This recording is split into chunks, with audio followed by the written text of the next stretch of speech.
gentlemen, it gives me great pleasure to welcome you here this evening to the annual Chaplaincy lecture here at Heriot-Watt.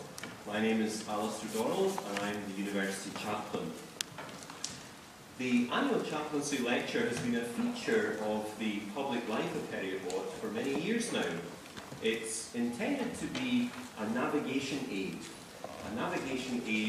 through the sometimes choppy waters that swirl between science, philosophy and theology. It attracts both students and staff, as well as colleagues from other institutions and, as you can see looking around, members of the public from the local community and further afield. Just a few weeks after last year's lecture, we were sorry to learn of the death of my predecessor as chaplain, Reverend Howard Taylor, whom some of you may have known. The growing reputation of the chaplaincy lecture was in no small measure due to Howard's efforts. And friends may wish to be aware that his widow Eleanor has recently returned to live in Edinburgh.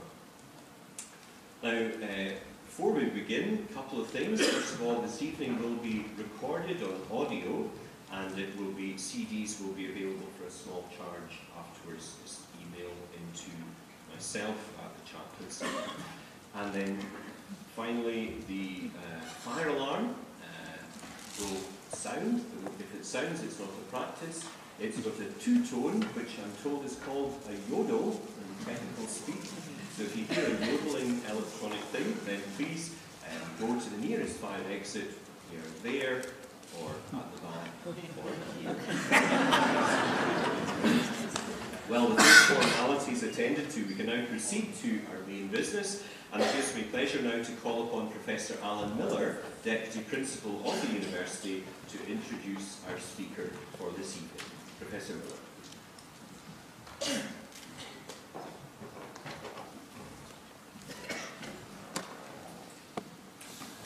Well, I'm very glad to extend my own welcome to you this evening to Heriot-Watt University, and indeed wonderful to see such a wonderful, great turnout this evening, and that's, I think, all credit to our speaker this evening.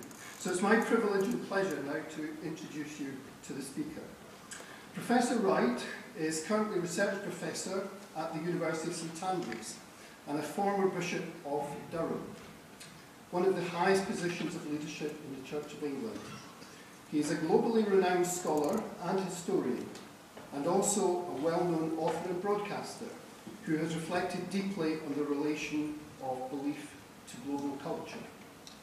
Tom, as he's known to his more popular writings, is a native of Northumberland who studied classics at Oxford before training for the Christian ministry. He holds a Doctor of Divinity from Oxford University in addition to several honorary doctorates. He is an active member of several scholarly societies and still finds time to maintain his lifelong interest in music and sport. Early on in his varied career, he rejected the commonly held view that he would have to choose between specialising in either scholarship or pastoral care. He has himself amply bridged the apparent chasm between the two. As a scholar, he is as much a historian as a theologian, having won wide respect for his work on the historical context of the New Testament writings, as well as on the texts themselves. As a popular writer, he has published dozens of titles which have proved hugely beneficial to many. In his media appearances, he has devised and presented a number of radio and television programmes for the BBC and acted as consultant for many others. But Professor Wright's interests are by no means confined to the church. He has also contributed to robust discussion of moral, ethical and political issues in the public square. He is particularly critical of the Enlightenment insistence on a rigid separation of the sacred and the secular, and he regards what he terms the secular utopianism of much modern culture as quite misplaced. Yet at the same time, his keen interest in macroeconomics and globalization has led him to argue that the West in general, and America in particular, have been exercising a form of economic and political imperial power.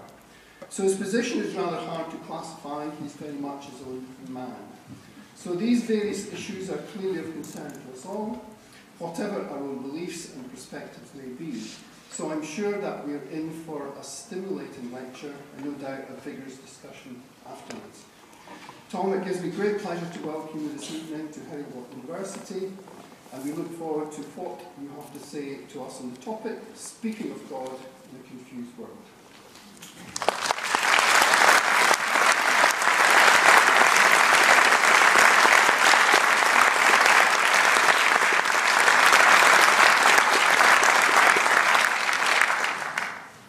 Thank you very much for your kind words, for your welcome, for the invitation. It's an honour and a privilege to be here and to take part in this remarkable series and to have a chance this evening to address some issues which, though they are perennial, seem to come at us with renewed force in today's world. Let me say up front that the danger in my chosen title is that I might appear to be accusing the world in general of confusion while claiming that once we bring God into the equation, everything will become crystal clear. That would be a nice fantasy, but it wouldn't correspond to reality.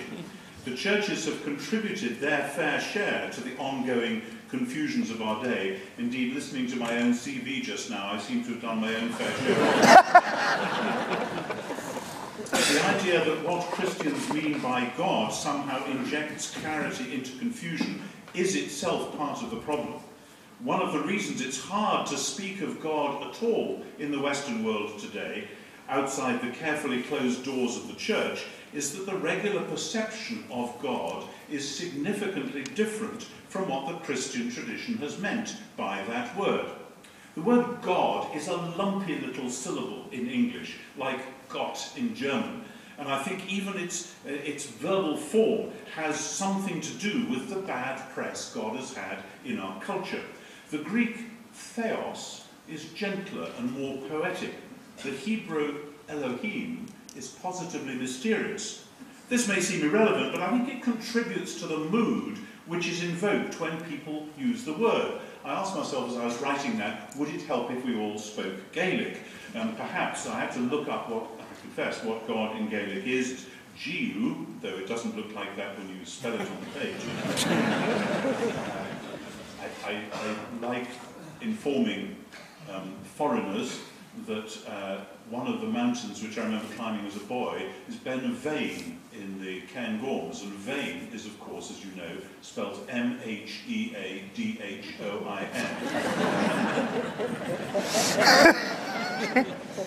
Then I live near a village which is called Kinuka, though it's spelled Kilconquer, so anyway, the blunt monosyllable God all too easily gives a double wrong impression. First, that God is an object within our world which can be named and discussed as such, and second, that such a being is a monolithic little dictator who sits there giving orders. Of course, the word doesn't itself suggest that, but granted that's how our culture likes to see God, then the blunt, clunky sound of the word easily goes with that popular image of God as a bully in the sky, who makes odd demands and becomes dangerously petulant if people ignore him. As, of course, they've been doing in increasing numbers over the last many years, so that those of us who don't see things like this find ourselves increasingly regarded as oddities. Not so long ago, if somebody walked into a room wearing a clerical collar, people would mind their manners and apologise if they used bad language. But now the very present, yeah, I know, it's funny to think of it now. But now the very presence of a dog collar in a train carriage or whatever can make people feel a bit uneasy, as though we clergy belonged to a different species. And if one of this strange tribe then brings this dangerous word God into conversation about politics or economics or farming or climate change or whatever it might be, then people start to shift uncomfortably in their seats. And since many of us clergy are in fact quite sociable creatures and like getting on with people, we are tempted not to use the G word at all, since we want to get on with folk and not drop social bricks all the time. So these common confusions thus dog our steps as we make our way into what most people think of as the real world. But there, however, on anyone's analysis, things are in any case in considerable confusion just now. Let me highlight a few of these ways, somewhat tendentiously, as is inevitable in a short presentation, before suggesting some underlying analyses.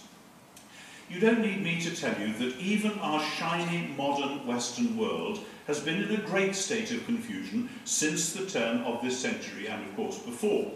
The roof fell in on our proud financial institutions 6 years ago, not only causing chaos, but leading to ongoing revelations about the appalling behaviour of the banks. I wrote that before I realised just how closely proximate you were to a certain well-known institution up the road. But nobody seems to know how to put it right. Bankers are still paying themselves enormous bonuses, and if customers dare ask where all that money comes from, I don't think we get good answers. I was in the House of Lords for the debate on this in December 2008, and I was appalled to find that everybody else was simply concerned with how to shore up the system and get it going again, and I was the only speaker out of 35 or 40 people even to mention the effect of all this on the poorest of the poor, here and elsewhere.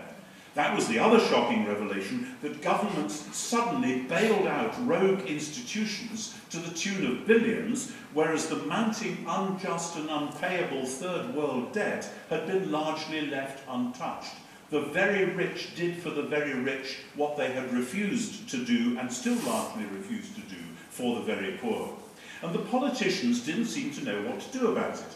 And that's the second area of confusion. Our present democratic institutions have encouraged a breed of career politicians, most of whom have never run a business or a prison or a bookshop or any such thing, and who are kept in place by mechanisms loosely designed in very different eras.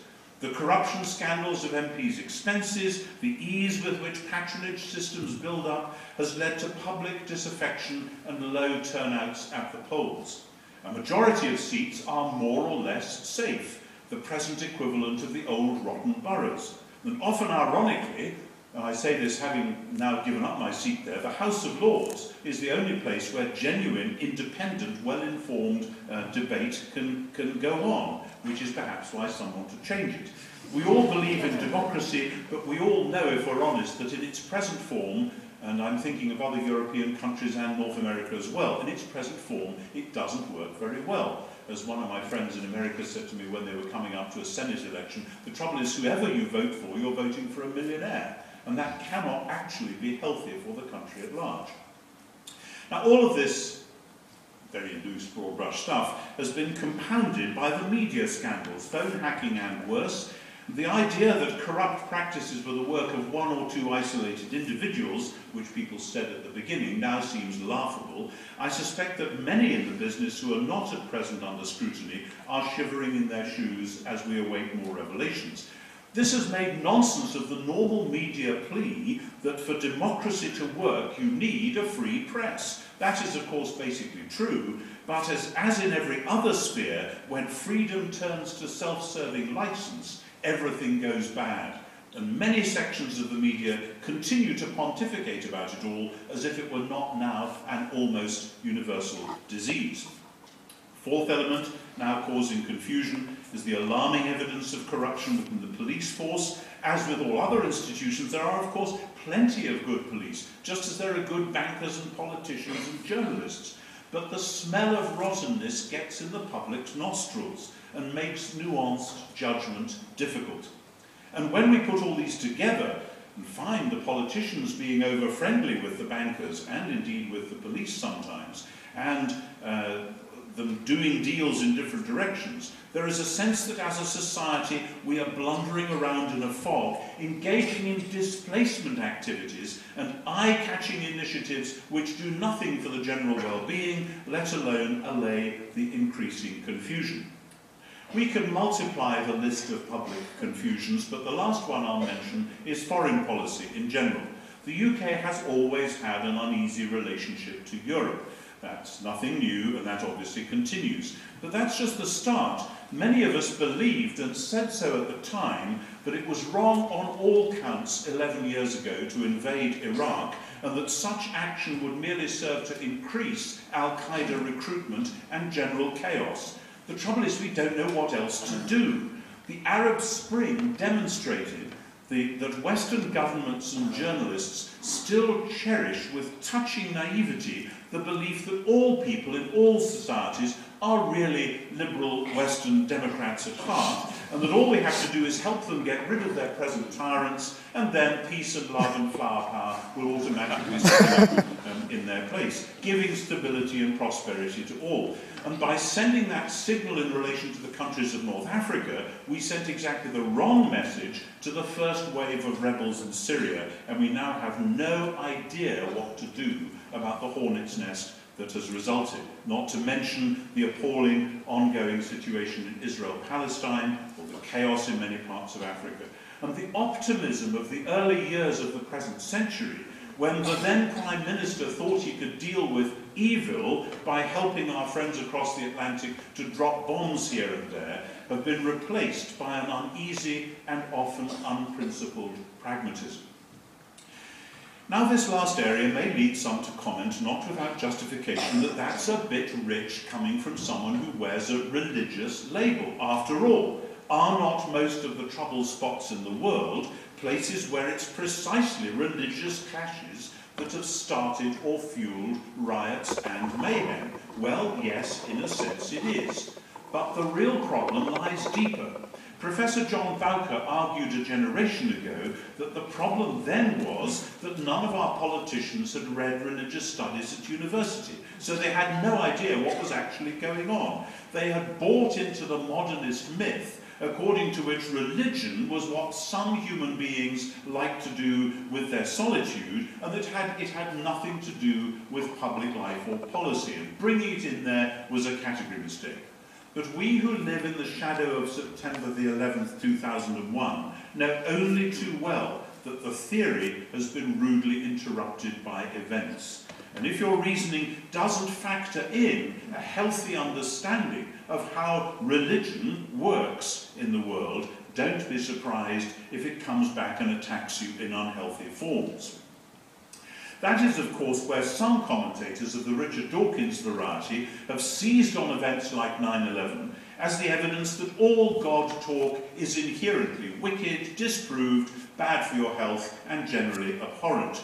Granted that the good Professor Dawkins does indeed protest a bit too much, there is a prima facie case to be made which people like me need to pay attention to. Why on earth make confusion worse confounded by dragging God into all these discussions?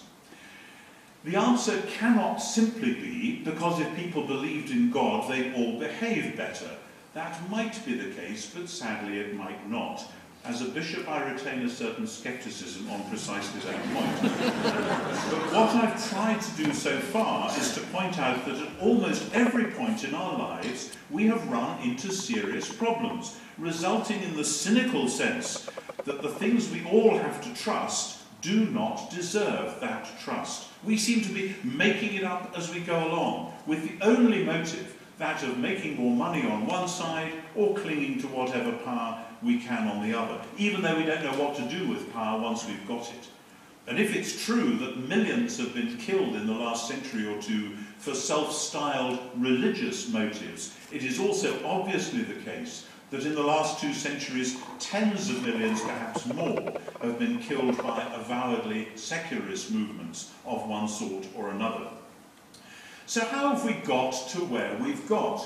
The key issues are the deeper structural problems and major shifts in cultural perceptions, and this was mentioned in the introduction. Some of this, of course, begins right here in Scotland, in the land of David Hume and Adam Smith. Welcome to the ambiguous world of the Enlightenment. Around the middle of the 18th century, a major shift took place in how many leading thinkers in Europe and America saw themselves and the world and the human project in general.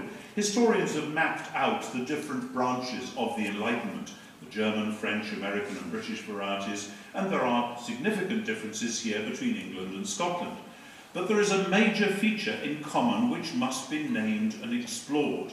The reason the movement called itself the Enlightenment is surely clear. It's a story, a narrative, of how up to that point the human race had lived in ignorance and superstition, and how the new scientific and technical advances had resulted in a giant step forward for the human race as a whole. Humankind had come of age. It was a new saeculum.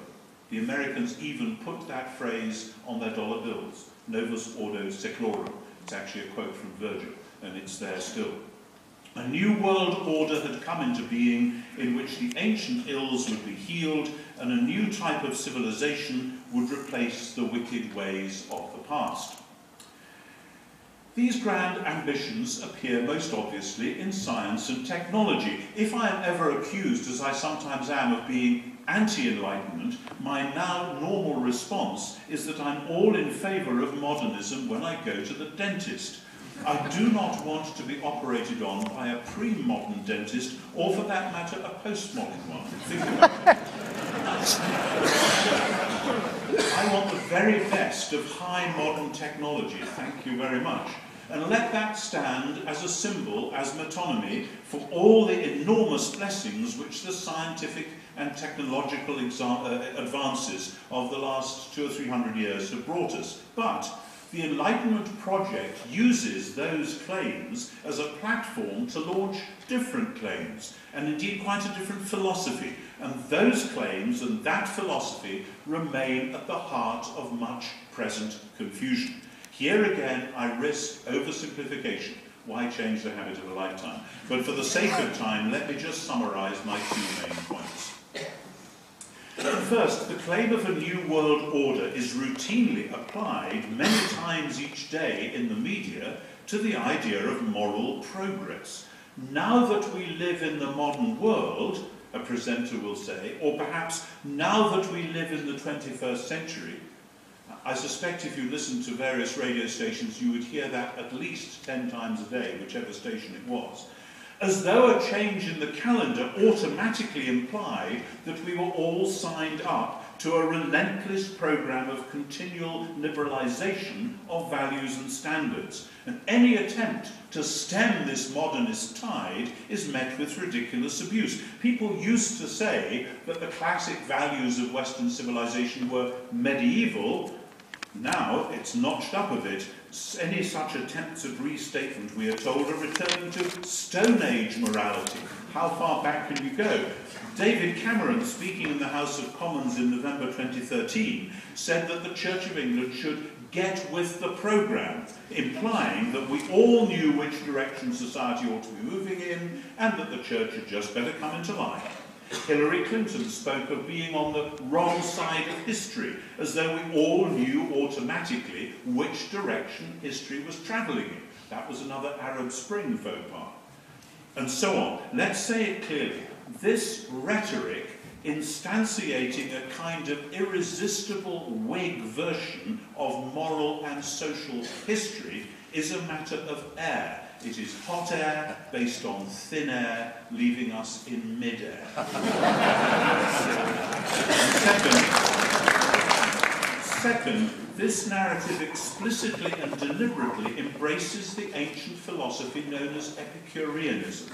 This philosophy has been making a comeback since the rediscovery of Lucretius in 1417, but the events of the 16th and 17th century created conditions for a sudden new flourishing. In Epicureanism, the gods may or may not exist, but they take no interest in the affairs of this world and certainly never intervene in it, so this world just keeps rolling along under its own steam.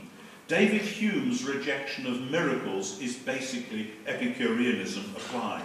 So is Adam Smith's invisible hand economics. Get intervention out of the way, stuff will just happen by itself. For Lucretius in the 1st century BC, the point was that the natural world, including human beings, evolves by itself, without outside interference. And for the Enlightenment, the evidence for biological evolution, reaching a rhetorical though not a scientific climax with Darwin's Origin of Species, was hailed as the evidence for a very different view, namely that everything about life, including morals and politics, ought to work on the same principle. Now, all this had and still has long-term consequences which have created the conditions for today's confusions. First, there is a seemingly ineradicable public belief in what we loosely call progress. Progress, especially the 19th century versions emanating from Hegel and others, is basically a secular version of the ancient Jewish idea that history had a purpose and was going somewhere. The trouble is, if, as in Epicureanism, you take God or the gods out of the equation, you divinize the ongoing movement of history, however random. And so strong is this belief that it can outlast the obvious counterexamples.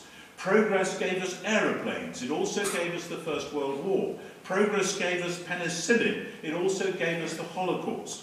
Hence the classic postmodern protests of people like Walter Benjamin in Germany and François Lyotard in France. The big stories of progress have let us down. They were a failure. But we, our Western culture, still goes on, as if they were true.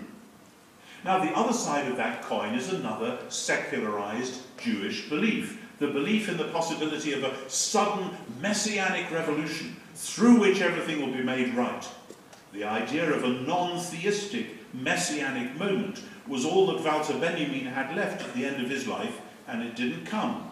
The Marxist version of this has suffered many setbacks in the last 30 years, but it still reappears whenever somebody suggests that if only we made this reform, if only we did this radical change, whatever it might be, then the utopia which we all know should have arrived by now would in fact break out at last. And of course, as with progress, so with revolution. When these fail, we are left with cynicism, pragmatism, and opportunism, which is pretty much where we are right now. Now, this rampant Epicureanism doesn't usually call itself that, because that would be to give the game away and admit that this is an ancient philosophy, not something that we just learned, clever us, in the 18th century.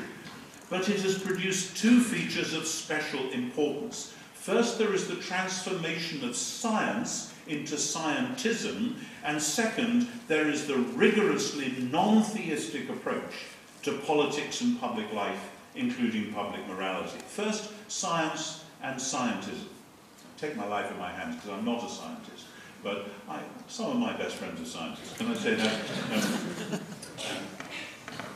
Tell me I'm wrong after, please.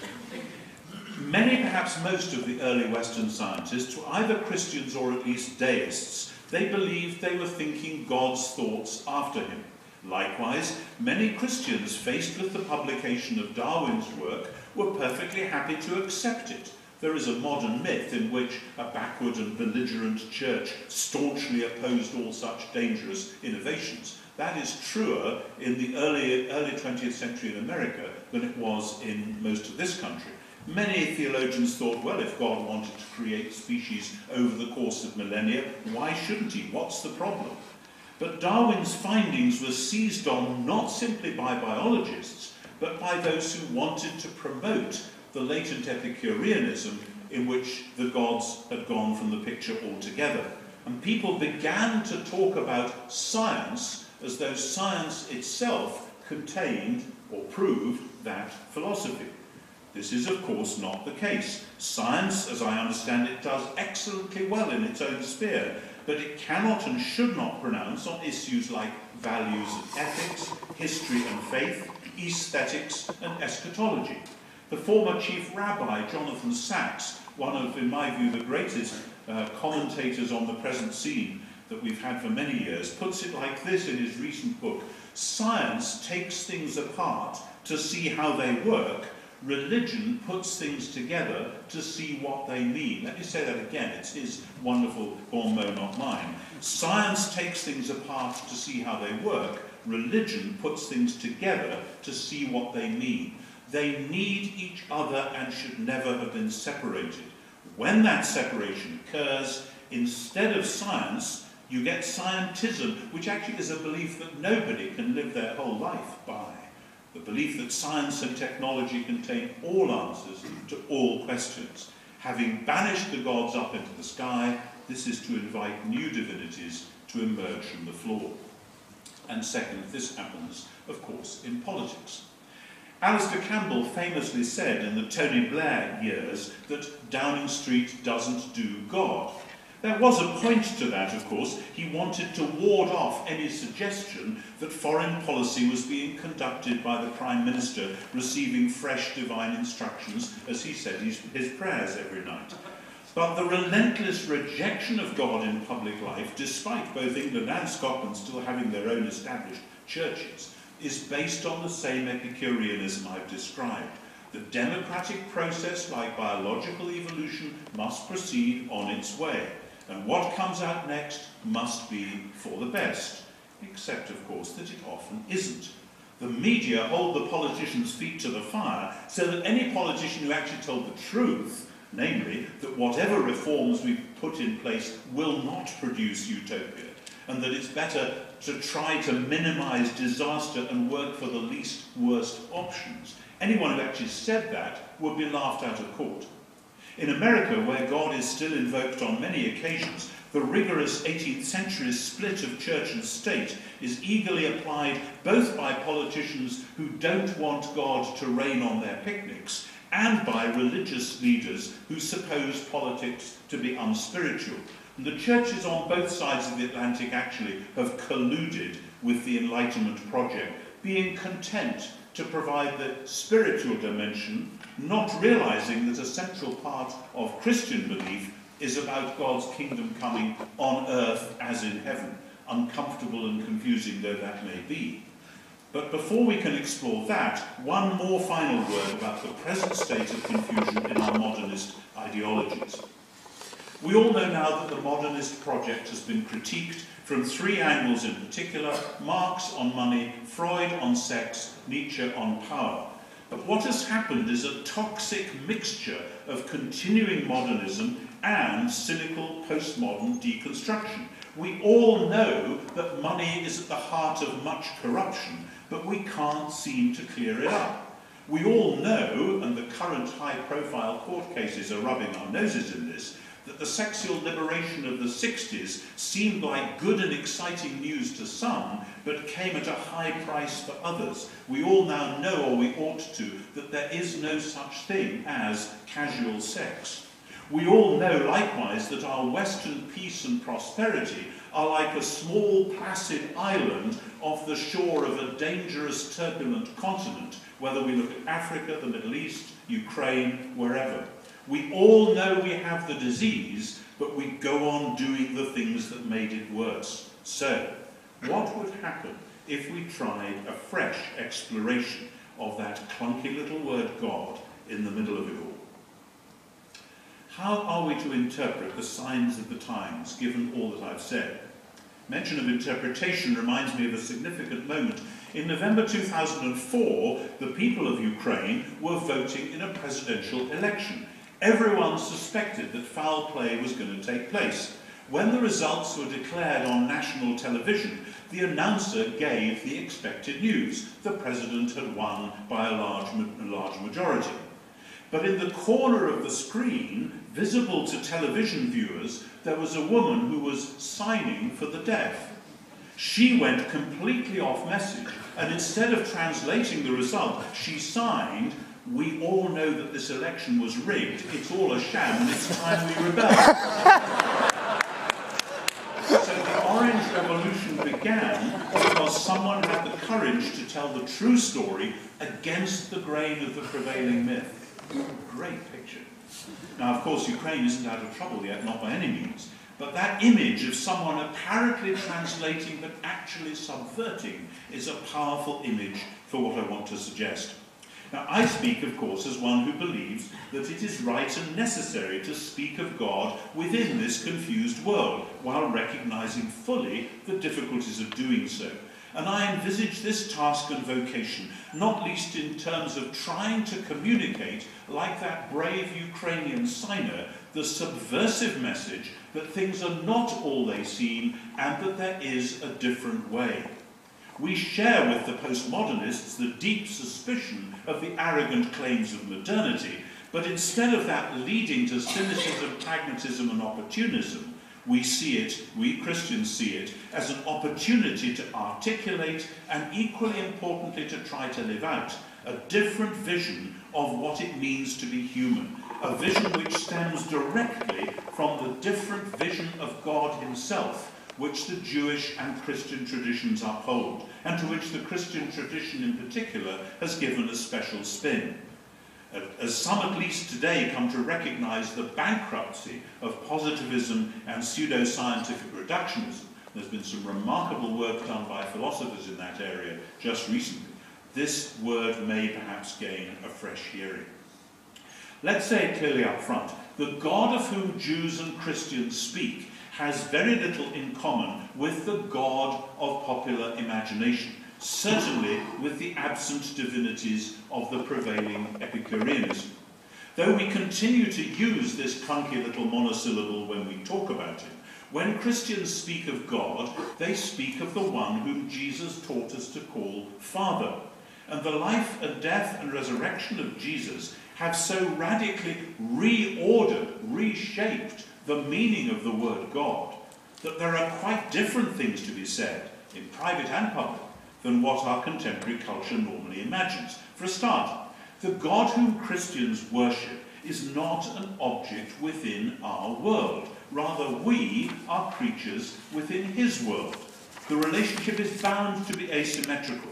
To speak of this God as creator is in no way undermined by the discovery that the natural world is a place of gradual development. That would be somewhat like suggesting that because we now understand how a piano works, there is no need to postulate the existence of Mozart or Beethoven.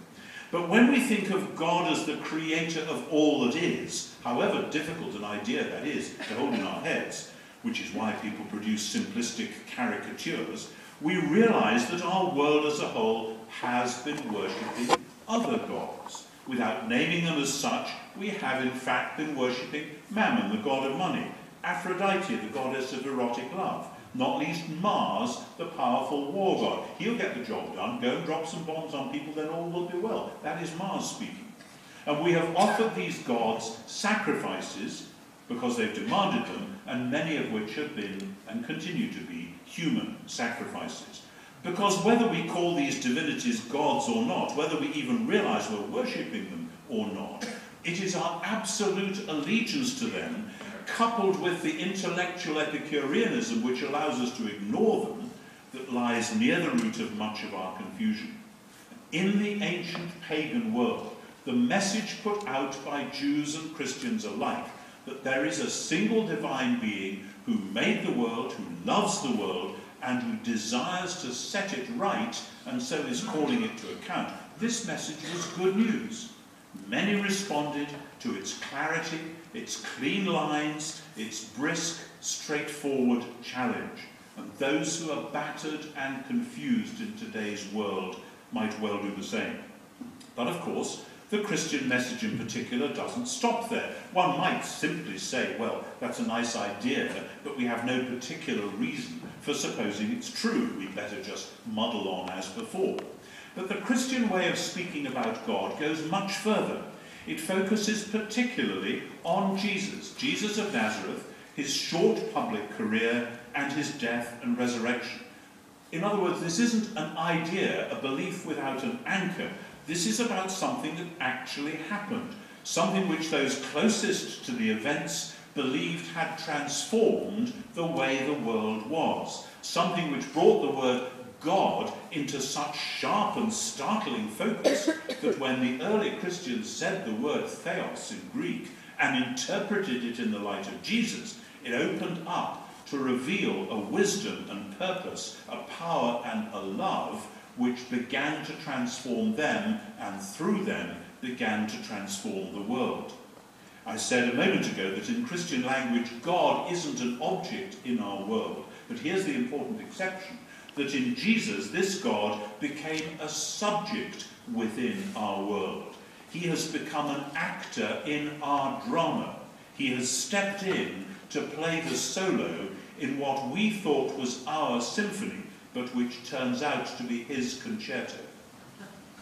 Now, naturally, many people have challenged the historical basis of the Christian claim. The very existence of Jesus himself is sometimes doubted, though not by any serious historians. To be sure, there are different possible interpretations of detail. I've set out the case elsewhere for the substantial accuracy of the early Christian accounts as the only possible historical basis for understanding how the first century worked. And what I want to do now is to show how this might begin to work out in the confused world in which we live. For a start, we should remind ourselves that from the beginning, the Christian message about this strange, unexpected God was, as St. Paul put it, foolishness to the Greeks. It isn't the case that people found it easy to believe in the ancient world and that we find it hard to believe in the modern world because we now know the laws of nature or something. As C.S. Lewis once put it delicately, the reason St. Joseph was worried about Mary's pregnancy was not because he didn't know where babies came from, but because he did. The Christian vision of God has always been earth-shattering. It doesn't fit into the neat categories provided by other systems, whether ancient or modern. And this is, after all, what you'd expect. If there really is a God like this, you wouldn't expect to put the wind of his power and love into the small bottles of other worldviews. Now, of course, that could just be an excuse for talking nonsense. No, you wouldn't understand it, so I'll just go on rabbiting on about it and that'll be all right. No, it's not like that. There are strong safeguards against going down that road. There is Jesus himself, both the figure of history and the figure who remains surprisingly contemporary, the figure who millions around the world claim in some sense to know as a powerful and present personal reality. Jesus stood in the middle of the thoroughly confusing world of his day. We think ours is confusing. His was a nightmare, with its different currents of power politics, protest movements, competing philosophical and religious teachings. And Jesus announced in deed as much as in word that there was a different way to do things and that the world was being reordered to make that a reality. It was a way he called the kingdom of God. And he kept redefining that phrase through strange stories and powerful actions in such a way that it gained new layers of meaning, never more than through his eventual death and resurrection. It meant that the one true God, Israel's God, the world's creator, was now taking charge in quite a new way, opening up a vision for the renewal of the whole creation, a renewal which would begin with his own followers, but quickly spread beyond them. This was essentially the ancient Jewish vision, but now opened up to include all. In this vision, and here's the big difference between that meaning of God and the public one we have today, in that vision, the God who made the world intended from the start to run it through human beings. That's part of what it means to say that humans are made in God's image, to reflect his wise stewardship into his world. So instead of God as absolute dictator, handing down decrees and hurling thunderbolts at those who disobey, we find God sharing power with his human creatures. God wants the world to be run wisely, and so calls and equips humans with the skills to do it. That's the theory, but of course humans decide to do it their own way. So what does God do? Here's the mystery. He creates a people, Israel, to bear his promise of rescue and renewal for the world. And when this people themselves fail, he comes himself as the representative of Israel, to do for Israel and the world what they couldn't do for themselves. Here is the heart of the Christian message about the true God, that in Jesus, Israel's Messiah, this living God has launched a new project, a new way of being human, a new way of looking after the world and bringing it to peace and justice and fulfillment. What did it mean to speak of this God within the confusions of the ancient world? For a start, it meant persecution. The Roman Empire did not like this message at all and did its best to stamp it out. So why did the message spread? There are two complementary answers. At one level, you could say it spread because, quite simply, it worked. This new way of being human was not just revolutionary, it was attractive, particularly to the people at the bottom of the pile. The early Christians were known particularly for their care of the poor, and they became known for looking after the sick, not just their own, but others. They worked tirelessly and cheerfully to put into practice the project of new creation, which they believed Jesus had launched. And when in that context they spoke about this strange new God, it made a whole lot of sense to people. And this points to the second answer. They all said this new life was possible because the spirit of this God, his own personal and powerful presence, initiated it and sustained it. This God clearly wasn't a matter of intellectual speculation, first and foremost. He made a difference. Those who named him and worshipped him and claimed to act in his name had a bold and cheerful and subversive agenda, and they went at it even if it cost them their lives. This is what I mean when I say that the Christian good news was at one level foolishness, but at another level it appeared as wisdom and indeed as power. The world has always been full of confusions and puzzles about justice and freedom and beauty and wisdom and spirituality and love. We all know these are good things, we all want them, but they slip through our fingers. We grasp at them and we can't hold on. And if someone says, here is a new God revealed in a young man being brutally lynched and then being raised from the dead, we're inclined to say, look, just don't talk nonsense. Things are quite bad enough as they are without introducing that kind of craziness. But when the followers of this crucified young man start to live in a way which exemplifies justice and freedom and beauty and wisdom and spirituality and love of a sort which is compelling and attractive, suddenly the message doesn't look like nonsense after all. There seems to be a new power at work. Speaking of God in a confused world will make sense if and only if those who do the speaking are doing the Jesus stuff, making things happen in a way that gives body to their claims. So how might this work out in our world as described before? A few pointers as I work towards my conclusion.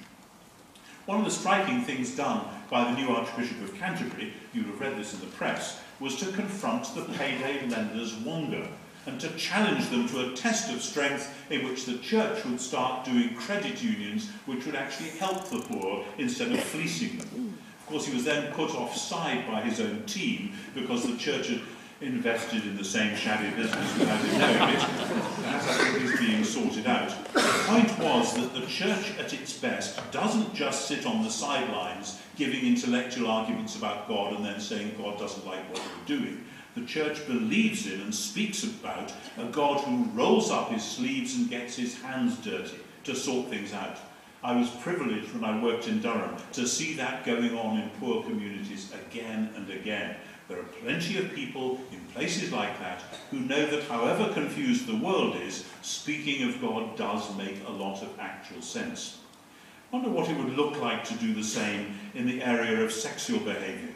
Faced with more and more cases where people thought they could give up the older morality and live in the modern world, only to bring emotional chaos to many vulnerable people, it makes sense to speak of God as the creator, as the one in whom all our loves and desires are centred and refocused. That's again hard because the church has tragically shared in the same bad behaviour, but it needs to be done.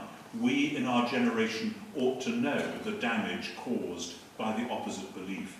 And when it comes to power, money, sex and power, you see, and again the church hasn't always handled this well, there is a particular vocation to speak for God in the councils of the world. From the time when Jesus confronted Pontius Pilate and argued about kingdom, truth and power, his followers have had the vocation to speak the truth to power. That's never been popular.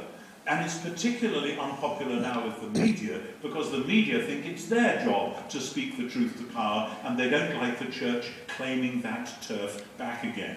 But It will include, if we're going to do it, mastering the complex briefs of the day, not just flailing around like I tend to do, but people need to get out there and know what they're talking about, and then have the courage to speak for creation and justice and life and wisdom.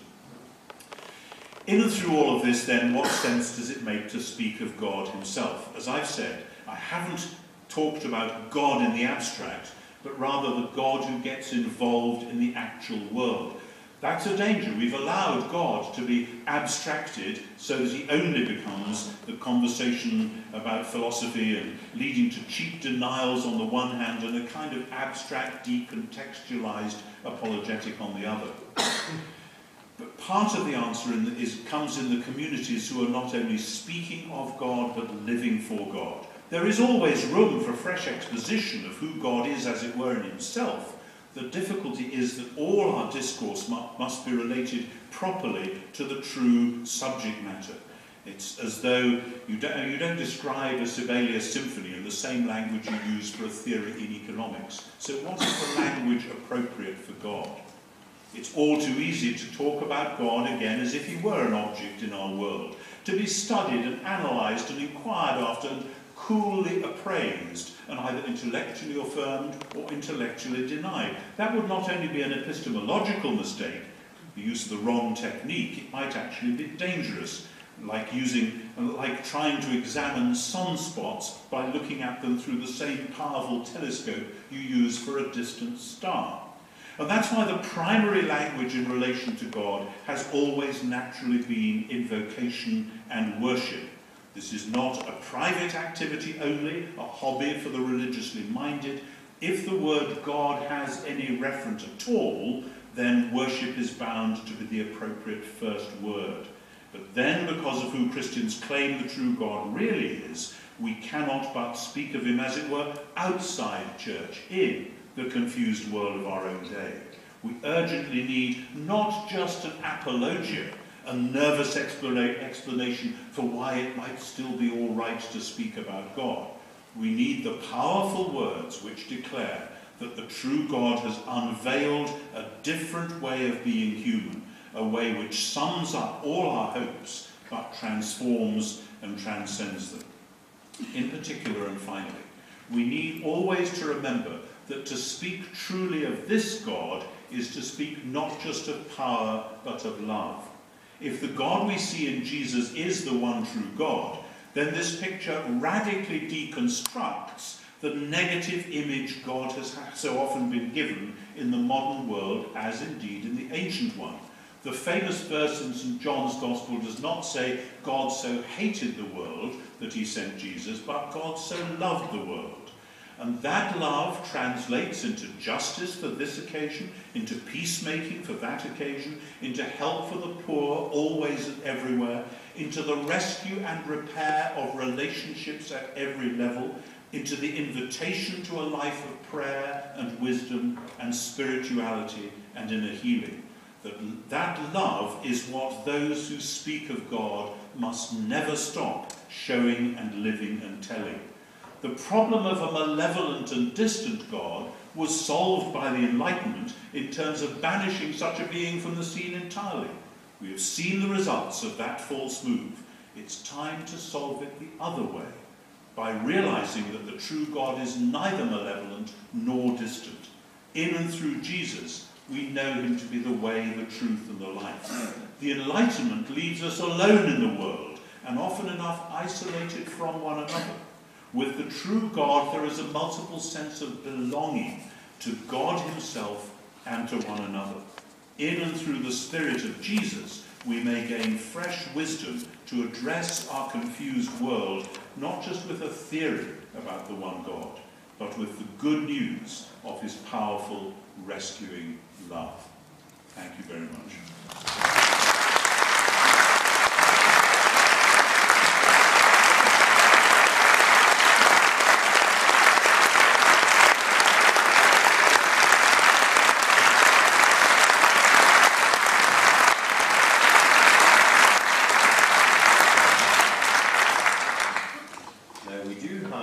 Some time for questions, and there's at least one roving mic. Is there more than one? Two roving mics. Two roving mics.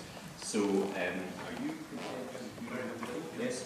And there's two people there. So, if you would put your hand up, please, the mic will find you, and then you can ask your question, and Professor Wright will reply. Professor Wright, I think I speak for everyone. Just thank you for your talk tonight. And I do have to say also personally, I'm a great admirer of your work, and I am looking forward to reading your magnum opus, which I have seen. But what I wanted to ask about was, it seems like in a lot of your thought and recent thinking, and in particular the little bit on Revelation, in your thinking on Revelation, is that there is brewing a great interest in political theology and actually drastically changing how we think of the church's relationship to the state. And I would just wonder, who in particular are you thinking about when you're thinking about political issues, or in terms of a political theology in your thought? It's a good question, because I read a variety of people, and I find myself agreeing with some people sometimes and then not in other times. I'm a very old friend of Professor Oliver O'Donovan, who used to teach here in Edinburgh before that in Oxford, and has just retired. And probably 2/3 of what he says, I think, yes, absolutely, and then we go on arguing about the other 1/3. That's what friends are for. The big thing I would say is this, that since the French Revolution, in Europe and North America, we've tended to do politics on a left-right axis. We all sort of think of a spectrum with chaos at the left end and tyranny at the right end, and we all decide where we want to be on. So you can talk about people being centre-right or centre-left or whatever. And then when you look at the New Testament, people often say, well, there's Paul says the powers that be are ordained by God. So obviously he's out on the centre-right somewhere. He's in favour of the status quo. Then you read other things by Paul where it seems to me blindingly obvious that he means if Jesus is Lord, Caesar is not Lord, and go figure. And that puts him way out on the left. And the answer is our spectrums do not map onto the way they thought about the world, the powers, governments in their day. In particular, both the ancient Jews and the early Christians didn't bother very much about how rulers became rulers. That's become the thing for us because our democratic process, note that word process, is so bound up with post-enlightenment, get rid of God and it must all happen in process, that all that matters for us is if somebody's come through a democratic process, then we assume that whatever they do for the next 4 or 5 years must be right. The ancient world, they didn't think like that at all. Rulers became rulers for all sorts of reasons. The important thing was then to hold a mirror to power and say, actually, you're getting it wrong. And of course, the ancient Greeks and Romans often used to put their rulers on trial after their period in office. Wouldn't that be a nice innovation? There's also, so, I mean, I really just sort of want to joggle it up a bit and say, let's actually try and listen to what the early texts are saying, both Jewish and Christian, but not by forcing them straight into our spectrums, which are actually rather shallow, and then it's confusing because America doesn't have the same spectrum as Europe does, etc., but it is all on the left-right thing. Let's try and learn a more multi-layered, multi-dimensional wisdom about society. And when we do that, then whether you call it religion, God, whatever, is going to be there because that's part of real life and has to be factored in. Otherwise, as we've discovered, you get disaster. Great question to start with. Let's have some more.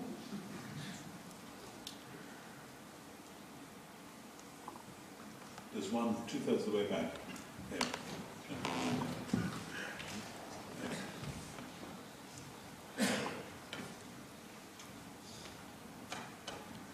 Professor Wright, we do often hear different word being used for God in our multicultural society.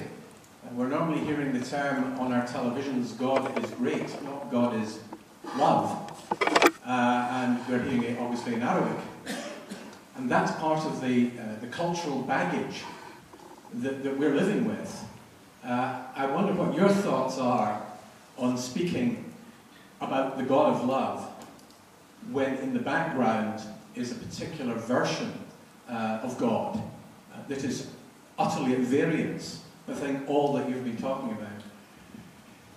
Yes, it's a tricky one because I'm not an expert on Islam. I have, however, twice done quite serious high-level Christian-Muslim discussions. The former Archbishop of Canterbury, Rowan Williams, twice invited me to join those. And we had, in both those times, a wonderful week each time, sitting down with Muslims from significantly different bits of the Muslim world, but looking at the Quran, looking at the Christian scriptures together, and I've done a little bit of scriptural reasoning as well, where you have Christians, Muslims and Jews doing that together. And of course, as with Jewish people, as with many Christian denominations, so with Muslims, the problem comes, who speaks for the tradition as a whole? And that's difficult actually within the churches, globally and even nationally. It's particularly difficult in Islam. And there are many, many Muslims who, hearing me talk about a God of love, would say, that is the Allah that I worship. And they will then read Quran texts in such a way as to bring that flavour out.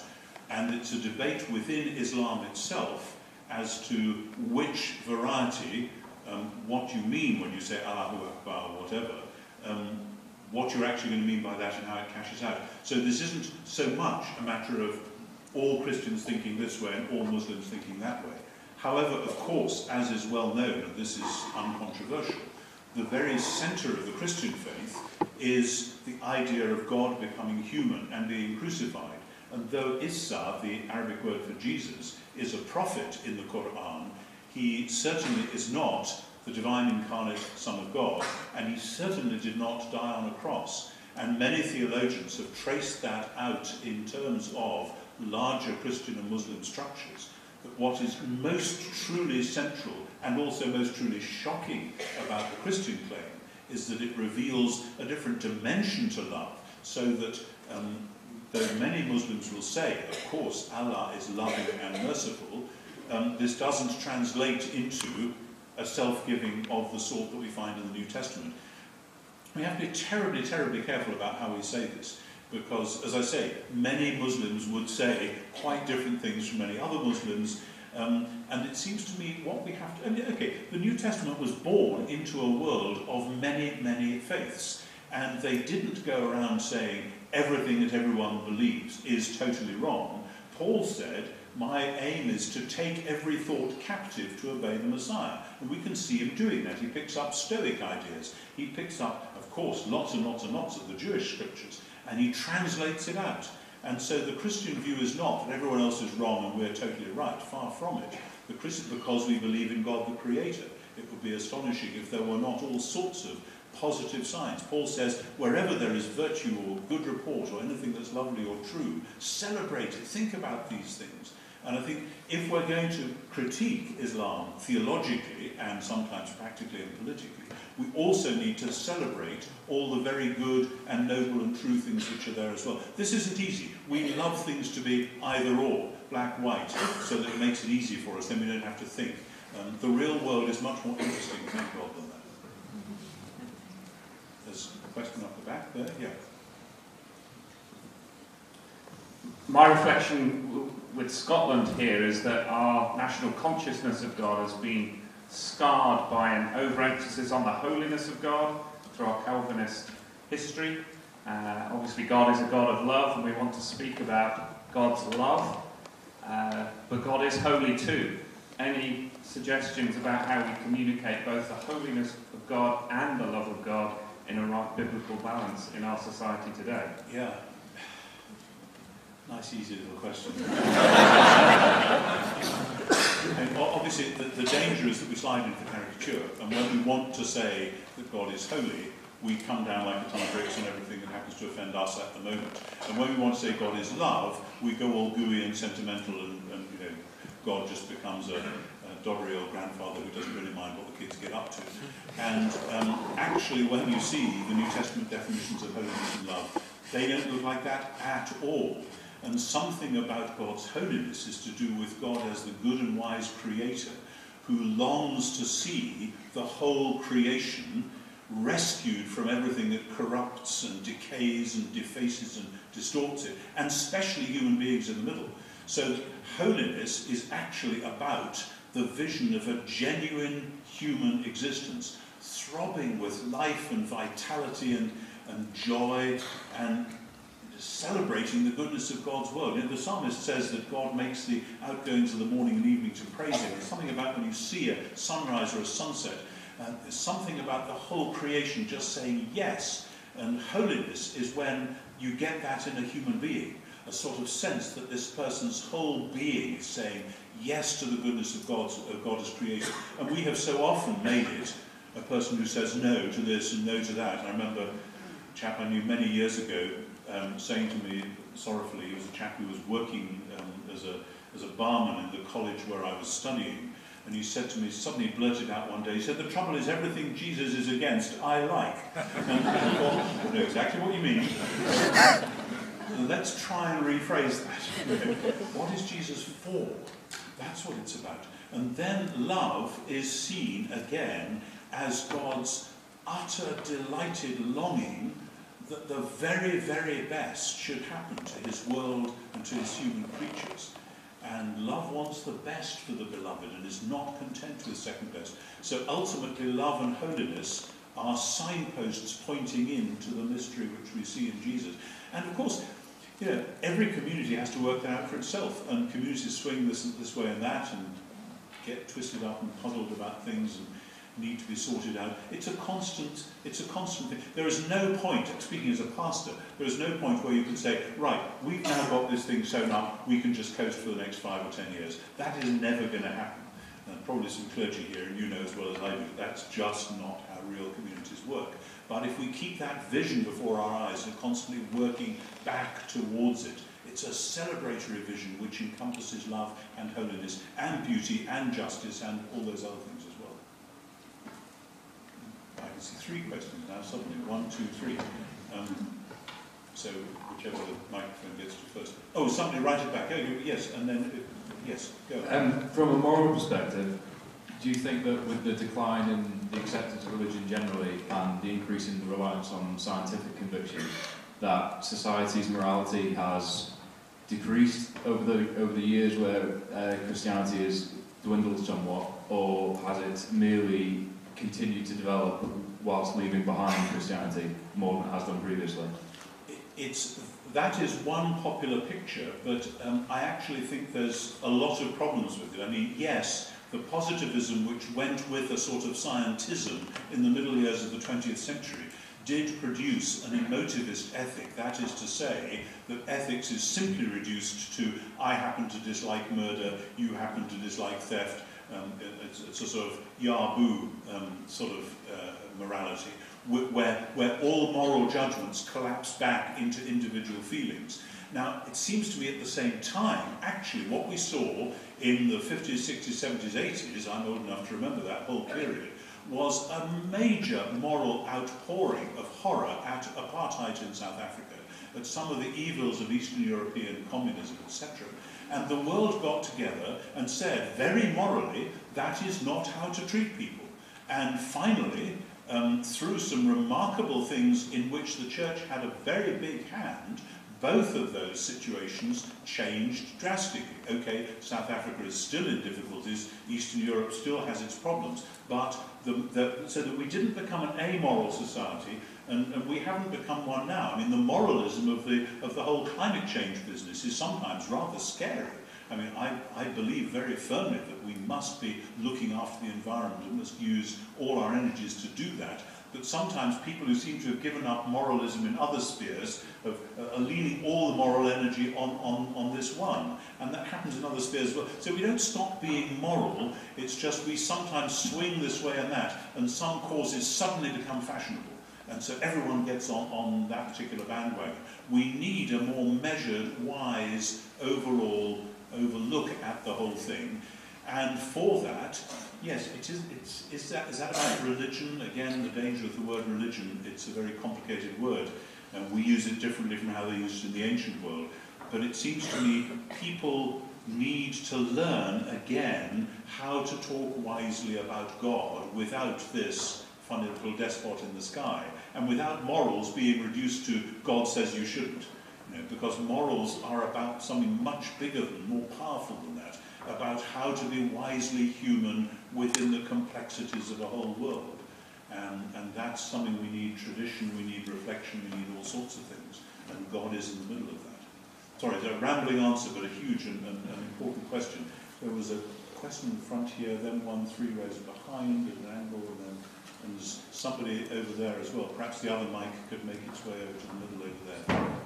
Thank you. Can I firstly thank you for this evening? My question relates to God sharing power with humans. You said that Jesus Christ lived in a time that was much more confusing than ours. He was the final revelation, the exact imprint of God. I guess my question is seeing that we're much further on, and we don't just live in a confused world, but the church is confused. Is there any way of addressing the confusion in the world without first addressing the confusion in the church? Perfectly good question, and yes, as I hinted more than once, I am probably as much aware of confusions in the church as anyone in this room, having lived at the sharp end of that. However, the good news is that what one sees when one says the church, and this goes for church history as well, what one tends to see is a few church leaders, a synod that says this, a big document that says that. Actually, the real life of the church goes on way below the radar, with ordinary communities in ordinary towns and cities and villages and streets doing the Christian thing, loving their neighbours. That's why in the 2nd and 3rd century, even when the Romans were trying to stamp Christianity out, that's why the movement spread, not because great theologians had big ideas, that was the kind of backup system, the scaffolding, but because of what ordinary people were doing at ordinary levels. And say one of the privileges of being a bishop was just to see that happening without people having a top-down teaching that said, now the bishop has said we've got to do this, this and this, but I would go to parishes and find they were doing all sorts of things just because they were saying their prayers, they were looking out for their neighbours, and certain ideas seemed to suggest themselves for new projects, for schemes, for playgroups for children in deprived areas, whatever it was. Stuff happens, and when that stuff happens, out of that matrix of prayerful care, of course, what's happened in our Western world is that since the 18th century, the state has picked up the social agenda, which it never had before. The church used to do education, healing, etc., at a time when no government thought it was its business. Now Western governments have cottoned on, think, hey, that's got to happen, that's a good idea. The problem then, as with the human rights thing, is, as Benedict said 5 or 6 years ago, if you take that agenda, which was a Christian agenda, but cut off its roots in the Christian revelation, you'll find it goes sour on you. And that's actually what's happening right now with some of our public services on both sides of the Atlantic. So the good news is that this stuff actually happens. But of course, yes, the church constantly has to be reminded to get its act together, because it's a scandal when the church is failing on the very things where it ought to be showing that there is a different way. Certainly. Yes, so in the middle of this side, right by the end of the road there, and then if the other mic could go back a few rows there, that's great, thanks. Having myself worked for a church not 10 miles away from there for many years, but not as a clergy, one of my conclusions is the church has a rather bad record when it has power. Would you say that God never intended followers of Jesus actually to have power in a kind of corporate sense? Your vision for what you're expressing here about just doing it at grassroots level is I very much agree with you, but what do you do with it when it gets bigger? Yeah, I mean, this is a huge question, like all these questions are, and it relates not least to what happened in the 4th century when the Roman Emperor discovered that half his empire had become Christian despite his best efforts to stamp them out. And so the church had to become legitimate, so it was going to be impossible to proceed otherwise. And then they said, okay, we need to work out how to do this together. And some people today are so horrified by the Constantinian settlement that they say that was, as it were, the fall of the church. The church should never have done this. And it seems to me that there's something ludicrous there, that if you've been persecuted for 250 years, and then the emperor comes to you and says, actually, you seem to be doing rather well, think we need to get into this power sharing together, you're not going to say, oh no, please go on persecuting this because that makes us so much more authentic. You know, you're probably going to say, oh my goodness, we hadn't expected this, how are we going to work this out? We're probably going to make some mistakes, but we have to say our prayers and give it a go. And yes, we have made lots and lots of mistakes, and we could probably all produce a litany of those mistakes. As I said, not nearly as many mistakes as governments make when they try and do the stuff without God, but still. So it's not so much power, and of course the word power itself is a bit of a dirty word in our world, which I think is naive, because actually I believe, as part of creational monotheism, that God, as I said, wants humans to be wisely in charge of things. God doesn't want humans all to be little puppets or little random blobs running around. God actually wants wise humans to look after the world. That's part of being in the image of God. So the church is bound to be part of that to a lesser or greater extent, but the thing which is more important, I think, is the church learning again how to speak truth to power. And that's really difficult because we get it wrong. And that's why I said we need to have specialists who can actually master the brief and not just fire off salvos in a general direction. We need to work on the detail. But for that to happen, and that is there in the New Testament again and again, that when the Spirit comes, he will convict the world of sin and righteousness and judgment. How does the Spirit work? The Spirit works through human beings. So how are we to do that? Well, look at Jesus talking to Pontius Pilate in John 18 and 19. That's the beginning of Christian political theology. But it's not a power trip for Jesus. It ends up with him being crucified. Nevertheless, Pilate is called to account, and Jesus ends up as the Lord of the world. So, you know, there is always that paradox, and it's not something we can ever finally learn, put in our back pockets and say we never need to work at that again. Every generation has to work this one out for itself. One more question, right. Yes, we were here. I'm sorry there's only time for one more. Is it important that the Church of England and the Church of Scotland remain established churches?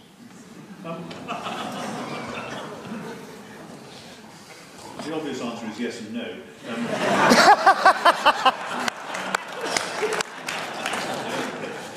There was a huge hue and cry several generations ago when the church in Wales disestablished. People are terribly, what's going to happen? The church in Wales is the church in Wales, the Anglican church in Wales. I'm not sure that it has been more or less successful, whatever success means for a church. It does seem to me at the moment that, well, two things really, and I should say, I'm sure you all know, that the kind of establishment the Church of England has is different from the kind of establishment the Church of Scotland has. Both are different from the kind of establishment the Church in Sweden has. I was in Sweden last year. Very interesting to hear their discussions about this, which aren't quite the same as ours. However, in my experience, the pressure for disestablishment mostly comes, not all, but mostly comes from people who want to banish God from the public square entirely. And just to say, we are now a secular community and all that old religious nonsense can just go away in a corner and witter away to itself, thank you very much. So that for the churches to say, actually it's time we disestablished, would be in severe danger of colluding with secularism at the very point when secularism itself is running out of steam. And that seems to me would be a classic example of the church jumping on the wrong bandwagon just when the wheels were coming off. You know, let's not do it. The other thing, the second thing is that knowing what I know about the English establishment, the idea of unscrambling that would take a decade at least of tying up some of the best brains and a lot of money for lawyers and goodness knows what. And surely we've got better things to do with our time and our money than that. That's how I see it.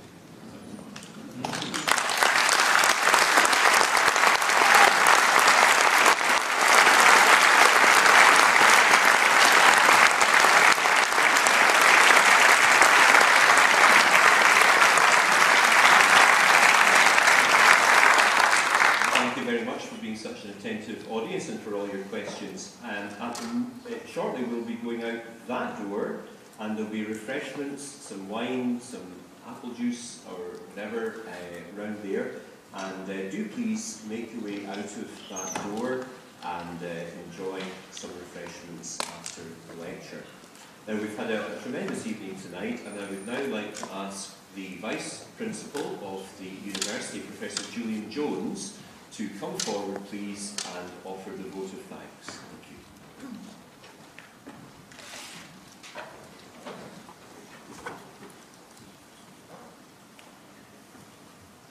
It is a rare thing, Professor Wright, to see this hall as full as it is this evening.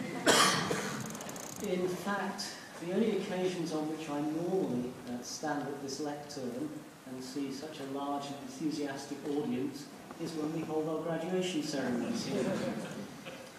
I'm not sure whether I feel a greater trepidation this evening as when I do then, because on those occasions, from time to time, I'm called upon to read out the names of the graduands.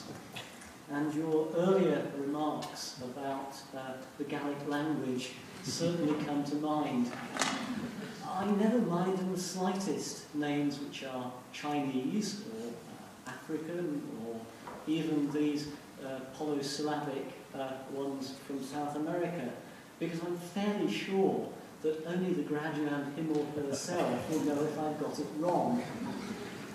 But the Gallic ones truly trouble me. Trouble me more, I suspect, than they would an Englishman, because you see, I'm the other sort of Celt. We P-Celts pride ourselves on having a language which is entirely phonetic. And by the way, in the Welsh language, the word for God is Duw, D-U-W, which is nice and straightforward, isn't it? Now, there is at least one other man in the audience who will know this, and I'm speaking of our chaplain, Alistair Donald. He and I have something else in common, because on those days of graduation ceremonies, when we are here in our fancy dress, he and I are the ones wearing the same robes, because we are both PhDs from the University of Wales. I'm glad you said that some of my best friends are scientists, because that's what we are. You're a geologist and I'm a physicist. I hope you won't mind if I offer a few remarks which occurred to me as I was listening to you about some of the parallels in development in religious and scientific thought. You spoke of a confused world. I wonder whether, although that's undoubtedly true, it would have been equally valid to talk about a complex world. In my world of science, we started out, I guess, with Isaac Newton, who gave us the elegance of a clockwork universe, his law of gravity, a nice analytical approach, the ability to reduce, as you would have put it, to a set of equations. In fact, Albert Michelson at the beginning of the 20th century said that science has now reached the point that it will consist in determining the properties of materials in their 5th decimal place, how wrong he was. Soon it was 1905 and Albert Einstein and quantum mechanics, and I think I'd rather attempt to lecture on quantum mechanics than what I'm about to say, but nevertheless I'm not sure you would feel illuminated by it. And then, of course, as we've come closer and closer to the modern day, this appreciation that actually the universe is complex and there are certain matters which, except in terms of classification of behaviour, there is not an analytic solution. I'm not sure I agreed with you when you quoted that elegant expression that science has to do with taking things apart and religion about putting them together. You see, the hubris of the scientist is that we believe that in the end we shall put things together so we shall have the theory of everything. Unfortunately, we have a rather fundamental challenge at the moment in the sense that we're very good at the very small in quantum mechanics and we're quite good at the very big in terms of general relativity, but we don't seem to have the slightest idea what the one has in common with the other. It's somewhat more troublesome than that too, because although we've reached the wonderful stage, particularly in this part of the world, of at least having some idea why things are heavy, and at least those on and those are cries that went with it, and a fairly good zoo of subatomic particles these days. Nevertheless, we find increasingly the majority of the universe is made of something which doesn't seem to be these things at all, but is dark matter. And worse still, when we look at the apparent acceleration and the expansion of the universe, it's full of dark energy and we've no idea what that is either. Actually, this is a good thing. You said, by the way, that Downing Street doesn't do God, it doesn't do science either.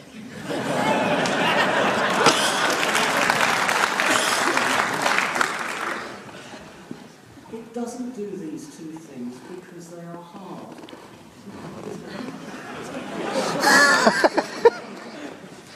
At the beginning of your lecture, I wondered whether I was going to enjoy it.